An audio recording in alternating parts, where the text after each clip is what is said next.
buenas a todos y bienvenidos una vez más a la Academia de la Salud, vuestro podcast de salud. Hoy tengo el placer de traeros una entrevista a un auténtico crack de la fisioterapia deportiva. Su nombre es José Bujeda.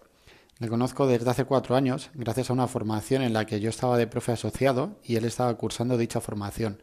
De este curso vamos a hablar durante la entrevista y así os vamos preparando un poquito para el siguiente episodio del podcast en el que vamos a desarrollar más en profundidad este tipo de técnica o de terapia que tanto nos ha ayudado en nuestra consulta durante estos años. José es un especialista en el campo de la fisioterapia deportiva, pero no solo vamos a hablar de ese ámbito. Tenéis a vuestra disposición una charla con un gran profesional de la salud que integra todos sus conocimientos para tratar de la manera más completa a los pacientes que pasan por sus manos. Hablaremos de las diferencias entre tratar jugadores de primer nivel, los cuales tienen como profesión ese deporte que realizan, y a personas que su profesión es otra. Veremos qué matices los diferencian. Hablaremos también de las etiquetas que se ponen a las lesiones que sufrimos. ¿Son buenas o correctas? ¿O en realidad son malas y suponen una carga para el paciente? Además, tengo que contaros que contamos con el patrocinio del legado María de Villota y la Fundación Ana Carolina Díez Mau, una fundación dedicada a mejorar la calidad de vida de los niños con enfermedades neuromusculares y mitocondriales y la de sus familiares.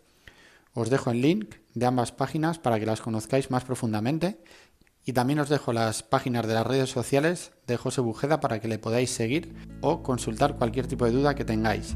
Y sin más dilación, os dejo con la charla. Muy buenas, José. Lo primero, agradecerte que hayas sacado un huequito, ¿no? para la entrevista, porque además llevamos ya bastante tiempo queriendo coincidir y no éramos capaces. Y, y nada, pues quería hablar contigo porque, joder, como fisioterapeuta, que es lo que te conozco, tienes un palmarés bestial, ¿no? Tienes, o llevas, mejor dicho, muchos años de experiencia en el mundo del deporte al más alto nivel. Y nada, pues te voy a intentar sacar lo máximo posible de información. Y antes de nada, quiero que nos cuentes un poquito quién es José Bujeda y cómo te definirías o cuál es tu recorrido hasta aquí. Bueno, pues nada, lo primero de todo, encantado, visto, un placer que hayas querido contar conmigo y tenerte aquí como compi en el podcast, es todo un placer. Y bueno, pues nada, me llamo José, tengo 34 primaveras, todavía soy un jovenzuelo, aunque ya algunos me llaman bien joven. Y bueno, pues nada, ¿cómo me defino? A ver, yo creo que la palabra que me definiría bastante sería que soy bastante proactivo. O sea, soy una persona bastante inquieta. eh, no puedo estar parado, la verdad. Incluso días libres tengo la mente súper inquieta y es precisamente el día libre cuando empiezo a maquinar más tranquilamente las cosas. Y bueno, también me considero sobre todo una apasionada del deporte que he tenido la suerte de vincularlo muy estrechamente a mi profesión. Y bueno, es un poco a grandes rasgos, ese es el José. Eso lo compartimos, lo de esa proactividad la compartimos. Sí. Perfecto, pues dentro de tu trayectoria, ¿no? Contamos con que has sido fisioterapeuta en la Premier League, en el Watford, ¿no? La pronunciación mía tampoco es que sea muy fina, ¿no? Pero entonces quiero que En nos ra- cuentes un poquito cómo es esa experiencia, ¿no? De estar con deportistas de alto nivel. Pues sí, a ver, tuve la suerte bueno, estar en la que consideran la mejor liga del mundo de fútbol, el Watford, se pronuncia así, no Watford, que luego nos regañaba mucho a la gente allí. Bueno, pues el tiempo que yo estuve, la verdad es que tuvimos la suerte de que lo meramente deportivo, el club firmó ese año, justo el último año que estuve, la mejor campaña de su historia. Entonces, fue un momento muy bonito. Y fue, la verdad es que apasionante. Yo no fui muy consciente porque tampoco conocía mucho la historia del club, o sea, hay que ser, hay que ser sincero. Tampoco soy muy futbolero, también hay que decirlo. Entonces, por ese lado también cumplía un buen perfil para ellos de que no me iba a llevar la pasión, sino más bien mi trabajo, mi pasión por el trabajo. Y Bueno, actualmente la verdad es que el Watford tuvo la mala suerte de este año último descender y están en lo que es la segunda división inglesa, la Championship, que también hay una grandísima competencia. Y bueno, la verdad es que tampoco tengo que hacer mucho tiempo para hacer el balance. O sea, es que directamente me sale muy, muy, muy positivo. Cosas negativas yo creo que apenas tuve. O sea, que fue una experiencia tremendísima y que yo creo que mucha gente me tiene un pelín de envidia sana en ese aspecto, la verdad. Sí, envidia Pero sana, bueno. pero también hay que tener valentía para ir para allá. Sí, a ver, fue muy fácil, la verdad. Fue muy fácil en el sentido de que yo fui reclutado por una persona conocida que fue un poco el jefe de servicios médicos y quiso rodearse de gente que supiera que íbamos a responder en lo profesional y yo creo que él sobre todo lo que acertó fantásticamente fue en lo humano. Yo me junté allí con gente que no conocía absolutamente de nada y todos congeniamos muy, muy rápidamente y bueno, esto fue fruto un poco también de esa selección que hicieron. Entonces, se formó un grupo de trabajo, un grupo humano fantástico y fue muy sencillito. O sea, no, lo difícil, bueno, pues irme completamente solo en lo que es extradeportivo, es irme solo, vivir allí solo, pero ya te digo, fue muy sencillo porque enseguida hubo mucho compañerismo y eso fue fantástico, la verdad. Me llevé de allí amigos de por vida. Qué bueno, qué bueno. Bien, y ya un poquito más a nivel profesional, me gustaría que nos contaras un poquito, que profundices lo que quieras también, Sí, en cuanto a las diferencias que hay o que puedes ver entre un deportista de élite y una persona de a pie, ¿no? vale. Bueno, pues a ver, así a grandes rasgos puedes sacarse características que son eh, muy fáciles de identificar. Bueno, pues un deportista élite, evidentemente, es su profesión. Ahí ya juegan unos papeles tipo, pues bueno, que depende de su economía, que tiene cierta presión, que bueno, que es su profesión, es como un trabajo cualquiera. Un deportista amateur es casi su ocio, es también su vía escapatoria hacia la salud y bueno, su ocio. Esos son a grandes rasgos las principales diferencias. Luego, a la hora de tratar, la verdad es que el deportista amateur o una persona de pie de calle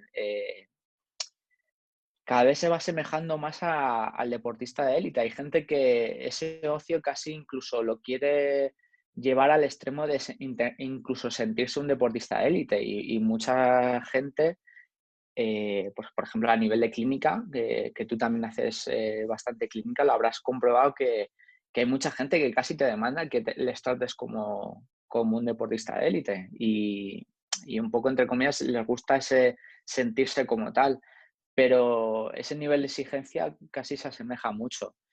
Y bueno, a grandes rasgos también lo que puede diferenciar a veces el nivel de implicación y sobre todo que, pues bueno, el deportista de élite también te demanda un poco de celeridad en el tratamiento, dentro de lo que la fisiología te marque, te paute, que por mucho que la gente piense que en la fisiodeportiva existen milagros, no existen milagros. La fisiología humana es la fisiología humana, la puedes acelerar un poquito más, pero ahí está, eso no, eso es inquebrantable. Eso está bien que lo comentes, porque sí que es verdad que muchas veces nos lleva a engaño, ¿no? Y decimos, joder, este tío se ha recuperado en un tiempo récord Sí, y hay otras cosas detrás para esa recuperación, entre comillas, porque al final no es una recuperación, lo que tú dices. claro, eso es, La eso es. fisiología no se respeta, entonces simplemente sale a jugar, pero no está recuperado el tejido. No está recuperado, eso es. Eso Luego, luego lo que ocurre en las famosas recidivas de las lesiones, que bueno. ahí está. Y Mm. luego, dentro de lo que es el tratamiento en camilla, ¿podías tratar como tú quisieras o te tenías que ceñir a ciertos estándares antiguos, por así decirlo, ¿no? De una descarga de piernas y ya.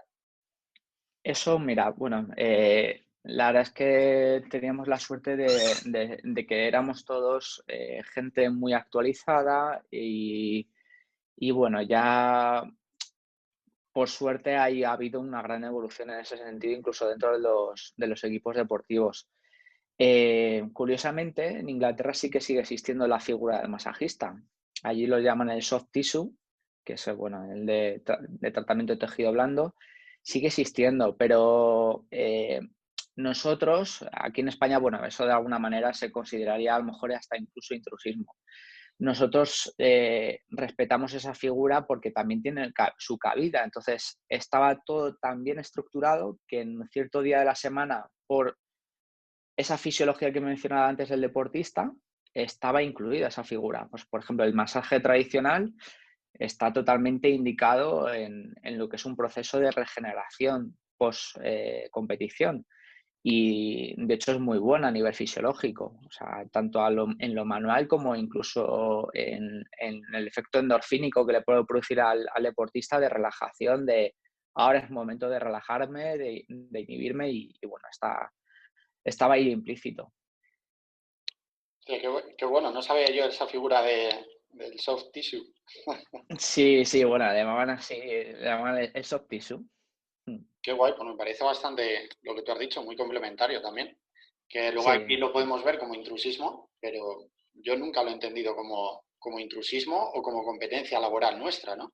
Que eso también es claro, intrusismo claro. que aquí nos saca un poco de nuestras casillas y es todo lo Sí, contrario, cada sí, uno tiene su cabida. Ahí eso estoy es. totalmente de acuerdo.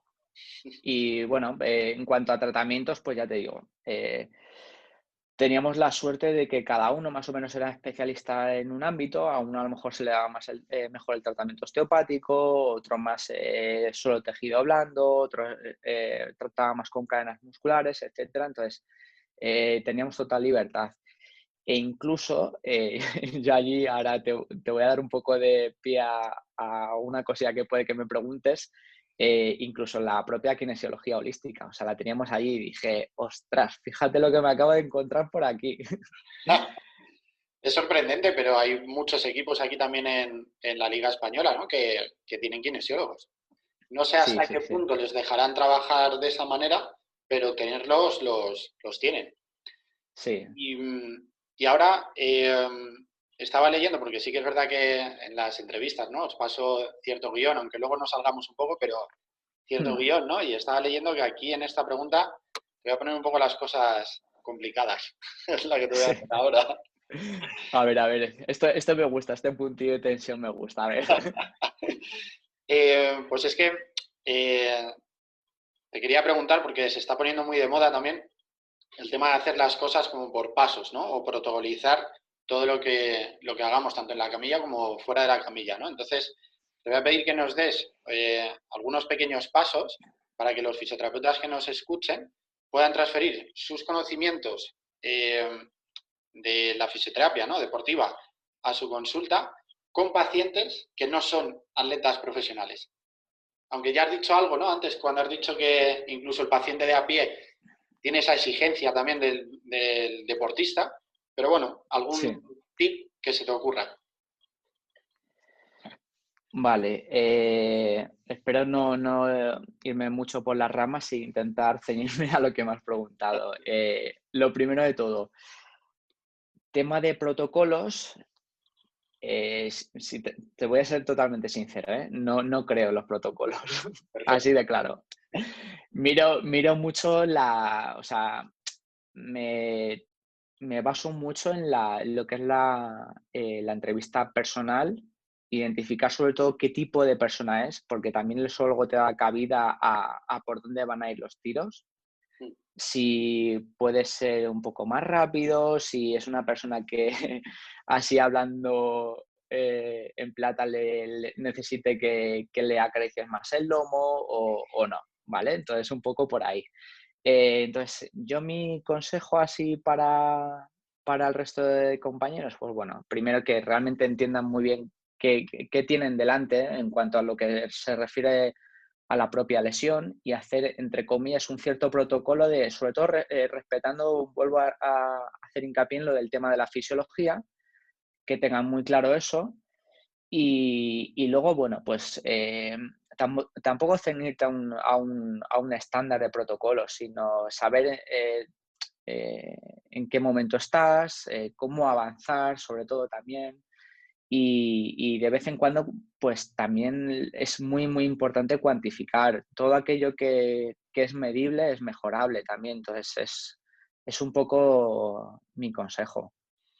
Me gusta porque el protocolo no tiene por qué ser algo de sota caballo rey en cuanto al tratamiento, ¿no? De ahora primero masaje, ahora fascia, ahora manipulación, ahora tal. Y es lo que tú Eso dices, es. el conocer primero a la persona o el feedback ese que te da. Y me ha Hmm. gustado tu definición. Yo, es que, fíjate, hay días que, bueno, nosotros sí que hacemos como estudios de tiempo, más o menos una semana con el raptador. Sí que cuantificamos cargas y eso sí que lo protocolizamos porque hay que hacerlo.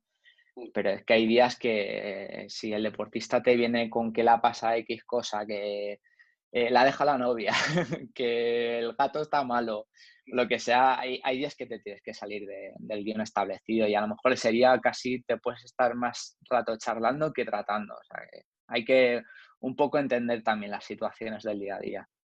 Qué bueno. Me gusta, me gusta.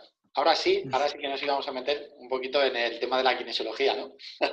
Sí, Ahí fue además donde nos conocimos, cuando hiciste kine. Y claro, es que efectivamente. ahora que está muy... la fisioterapia va como mucho por la evidencia científica y claro, la kinesiología queda un poco ahí al margen. Y, Mm. y nada, quiero que también nos cuentes tú un poco qué es lo que te ha aportado la kinesiología, ahora de primero a sexto, y luego te pregunto más acerca de ello. O sea, ¿qué te ha aportado a ti como Vale. fisioterapeuta? Vale, a ver.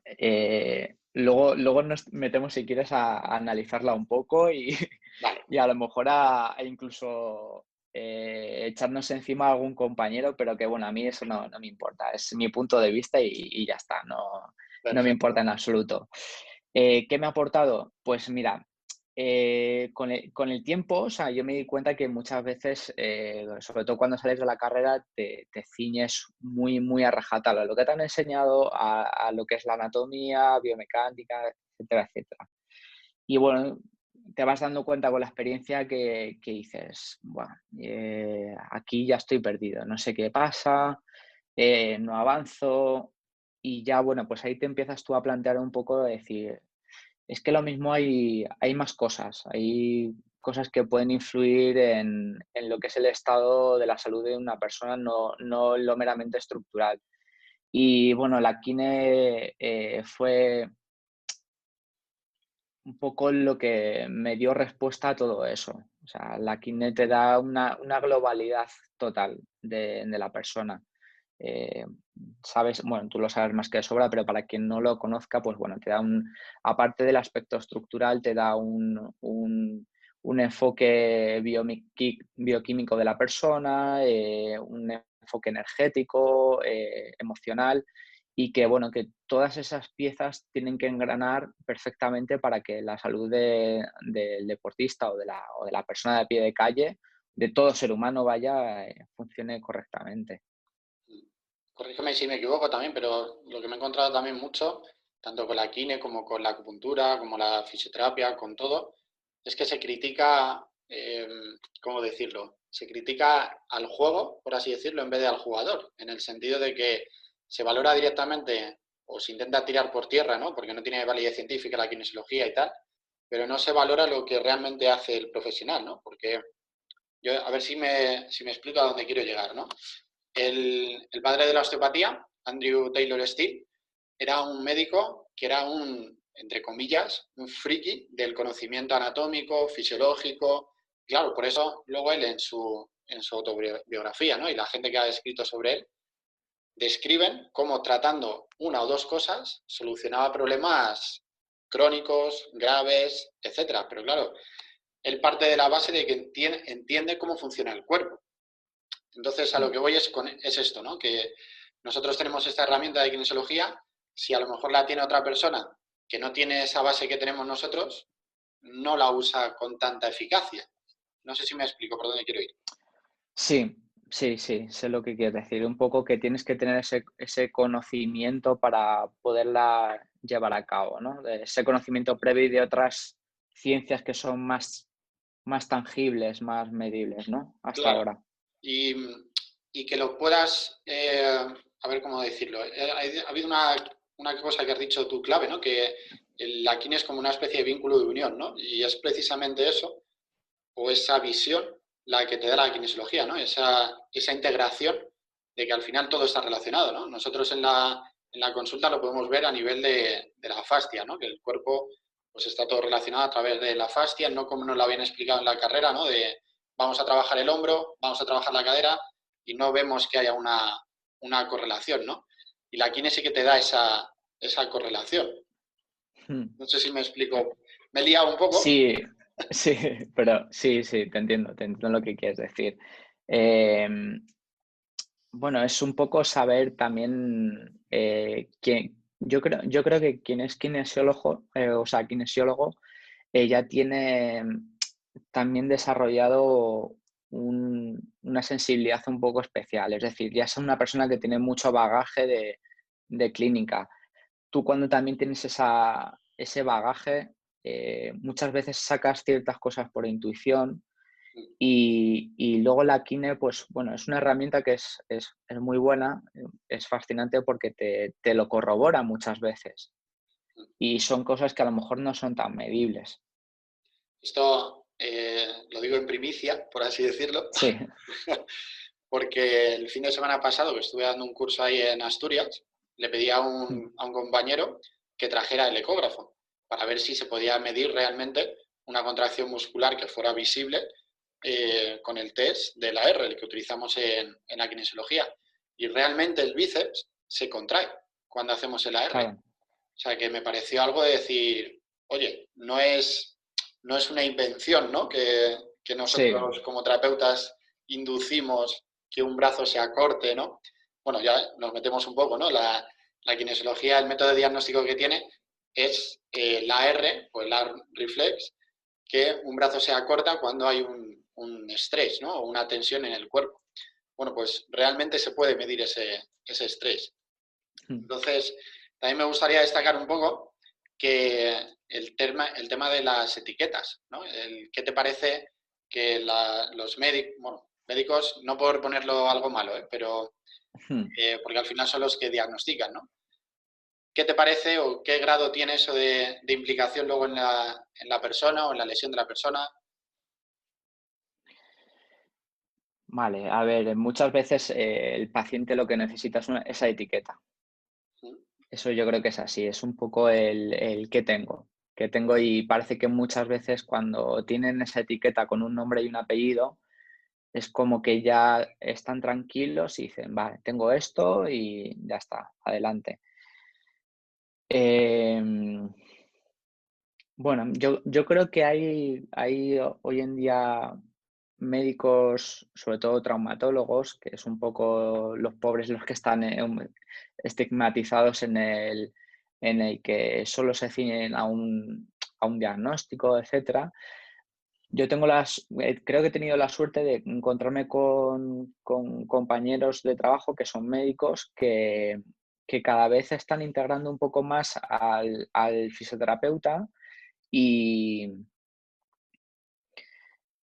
y comparten conocimientos para decir, oye, pues mira, es que a lo mejor no es solo, yo qué sé, no sé qué poner de ejemplo, pero yo qué sé, una pubalgia, por ejemplo, que es una cosa muy típica.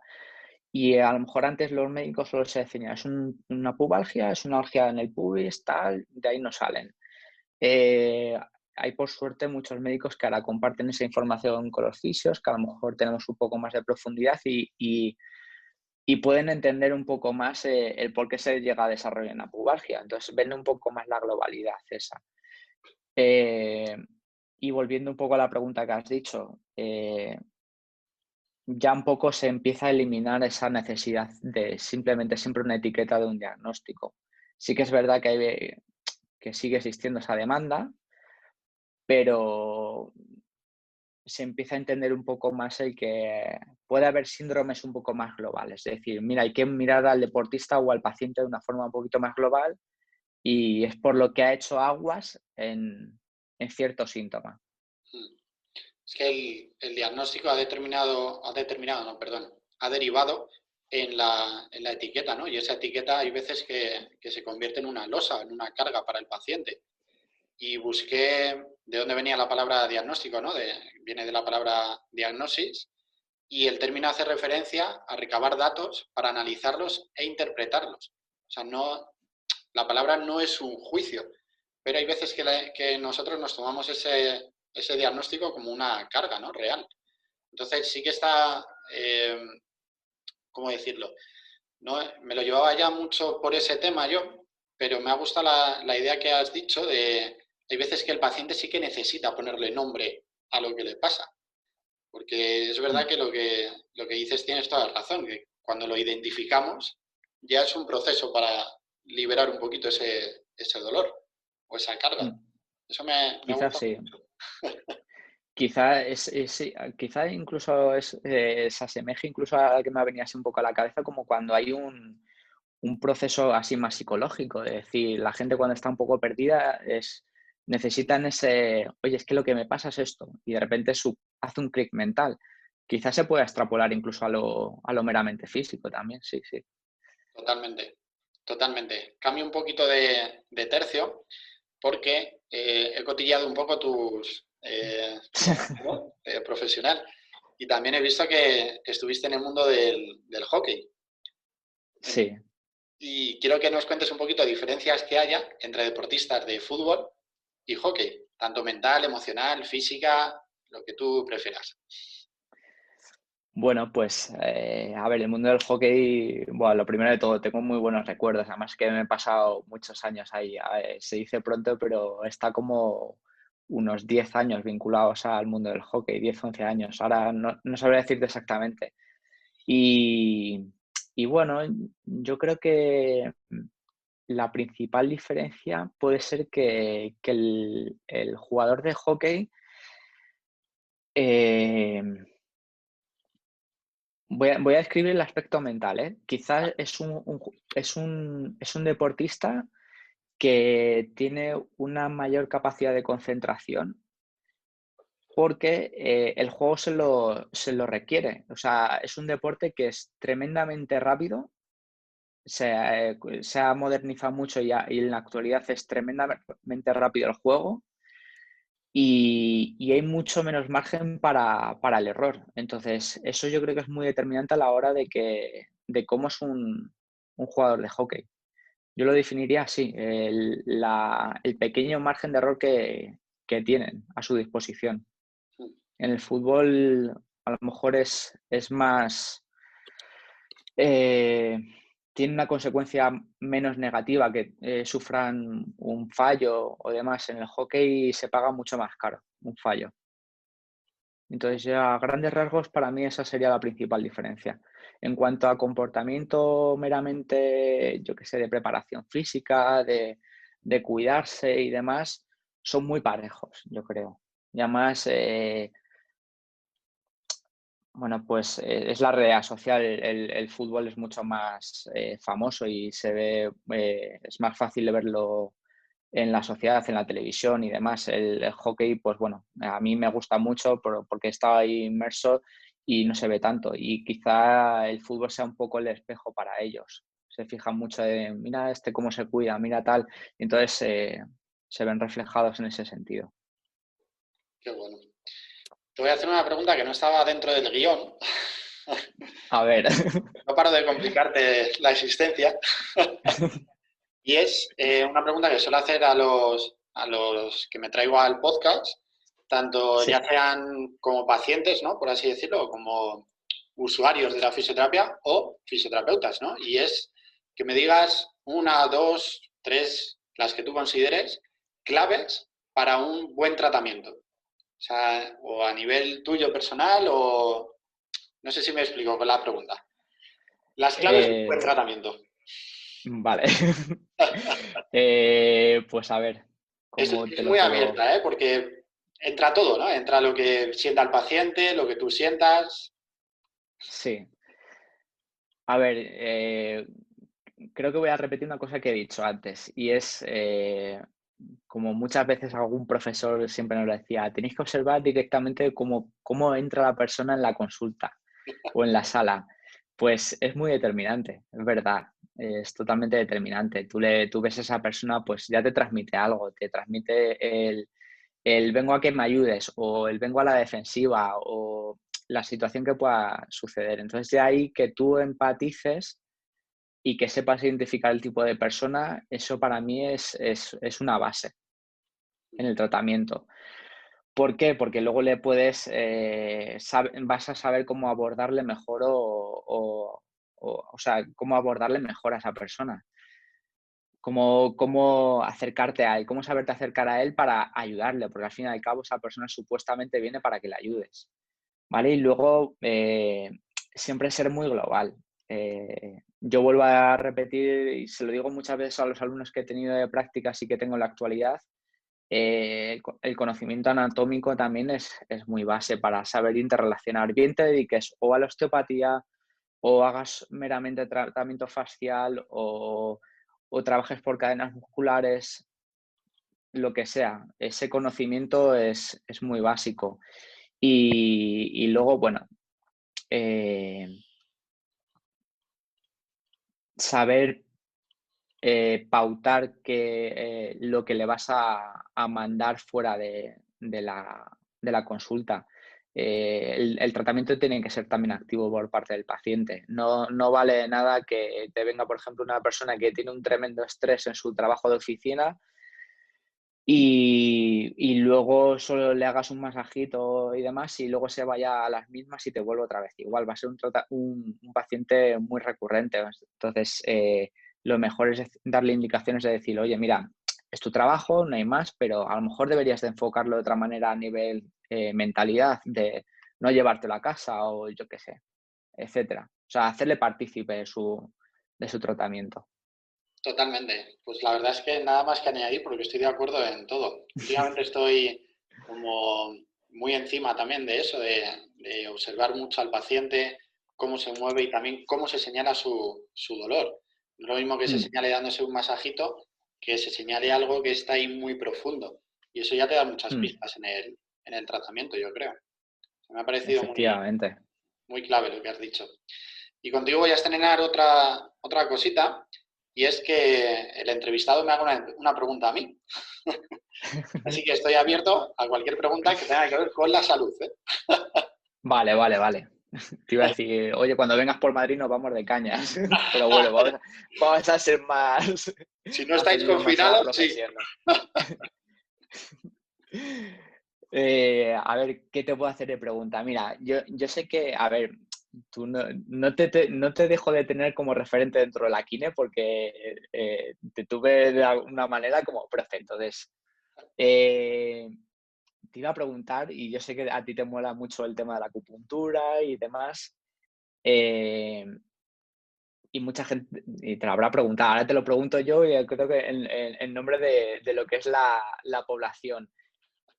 ¿Realmente tú crees que tiene un efecto muy tangible? Yo sé la respuesta. Yo sé la respuesta. Ahora te lo pregunto para que tú te puedas explayar en este sentido. Es Pues, un buen marrón, ¿eh? Lo que te acabo de hacer de pregunta. pues para la, ¿cómo se dice? Para contestarte, voy a nombrar también a varios referentes míos, ¿no? Mm, Y uno de ellos es Juan, que yo creo que sí que le conoces, Juan Miñano, por lo menos de mm, las redes sociales y tal.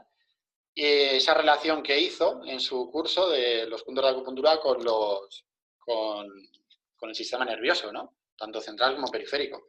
Y luego otro es Robert Doan, que es un americano que trabaja en Seattle, que lo relaciona con el sistema facial, cogiendo también ideas de Thomas Myers, un anatomista muy famoso, y con el sistema circulatorio. Y él es uno de los encargados de hacer muchos estudios de cómo cuando tú pinchas se activan ciertas partes del cerebro para producir relajación a otros niveles, ¿no? Entonces, estudios científicos como tal no los hay, pero es que en consulta lo ves diariamente, ¿no? Que tú pinchas y mm. la persona mueve el miembro donde tiene el dolor, por ejemplo, o la cabeza o la espalda, lo que sea, y el dolor ha desaparecido con una sola aguja. O sea, Mm. eso, por mucho efecto placebo que me quieran vender los más escépticos, lo estoy viendo en consulta Sí, de sí, que yo sí. no le digo nada al paciente, que simplemente le pongo la aguja en el punto concreto para su dolor. Entonces, sí puede ser tangible, y la explicación que yo encuentro es esa, la relación que tiene con el sistema circulatorio, el sistema nervioso y el sistema fascial, que una vez que tú pinchas, produces un efecto en todos esos sistemas. Muy bien, te la he hecho a conciencia, ¿eh? Porque además sabía que me ibas a responder bien y es porque a mí me parece una pasada, tío. La verdad es que es un mundo que en consulta tiene muy buenos resultados, la verdad. A mí me gusta mucho, ¿eh? Y hace poco, eh, no te lo he comentado, pero a mí el mundo de la fascia me apasiona, la verdad. Y mira, tengo además el libro por aquí cerca, me lo compré hace poco y mira, casualmente, mira de quién Mira, es. ese es Vías Anatómicas. Sí, sí, sí. ¿Eh? Casualmente. Y esto no estaba preparado, ¿eh? No, totalmente. Me parece una pasada cómo interrelaciona las cadenas fasciales con los meridianos de acupuntura y yo creo que hay mucha chicha todavía por investigar y es muy tangible a nivel de práctica clínica, como tú has dicho. Totalmente, totalmente. Sobre todo por eso, por los resultados que obtienes en consulta y además instantáneos. O sea, es que yo, hasta lo que llevo visto o trabajado hasta la fecha, no ha habido nada tan rápido como el tema de estos puntos de acupuntura concretos para la mejora rápida, ¿no? Y hay una cosa que tengo que tirar también contra mi propio tejado, ¿no? Por así decirlo, y esto del tema que ha llegado aquí de la filosofía, ¿no? De la medicina tradicional china, que a mí personalmente sí que me gusta, porque también tengo esa parte, ¿no? Friki, que me mola todo este rollo, pero sí que es verdad que la parte que a mí más resultado me ha dado en consulta, la parte anatómica de la acupuntura, ¿no? Lo que tú dices, cómo relaciona Thomas Myers esos meridianos anatómicos, es lo que más resultados me ha dado. No tanto la filosofía china, ¿no? Que si la madera trata la tierra, etcétera, yo eso no he visto tantos resultados en consulta. Sí, Así sí. que nada, oye, me ha gustado la pregunta, me ha gustado mucho charlar contigo a pesar de los nervios que tenía al principio. Bueno, más serían los míos, que tú ya tienes más experiencia en esto. Y te voy a pedir también, aunque lo dejaré luego en los enlaces de la entrevista, ¿dónde te podemos encontrar? Página web, redes sociales, lo que tengas. Pues, a ver, la que más utilizo es Instagram y me pueden encontrar como José Bujeda Salud. La he empezado a desarrollar hace poquito y voy poco a poco subiendo contenido. Y si no, pues en LinkedIn con mi nombre, José Bujeda, y ahí es donde me pueden encontrar. No tengo página web ni nada más de momento. Y nada, pues en esas dos redes sociales es donde me pueden encontrar para curiosear un poquito cómo es mi punto de vista profesional. Perfecto, genial. Pues muchísimas gracias por concederme esta charla. Nada, a ti, David. Encantado, un placer. Un saludo.